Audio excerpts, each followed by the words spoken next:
Bersempena perasmian rangkaian teknologi trend kuasa Chery Super Hybrid CSH buat kali pertama di pasaran Malaysia, mereka sempat tayang Chery Tiggo Cross, iaitu sebuah crossover segmen B. Ini juga model hybrid Chery yang pertama dalam sejarah negara kita. Dah alang-alang buat preview, tempahan pesaing Ativa dan WRV ni pun dibuka terus untuk anda.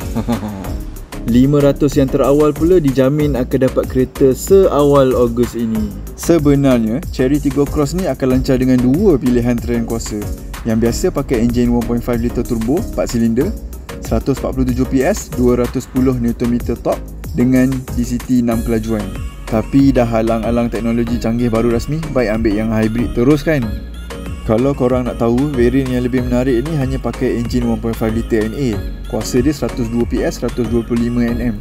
Tapi yang shocknya, dia padan sekali dengan motor 204 PS, 310 Nm torque.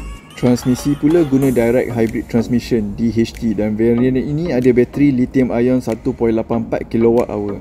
Hasil dia, petrol telan hanya 5.4 liter per 100 km per. Dengar-dengar harga mula nanti bawah 100,000. Menarik tak?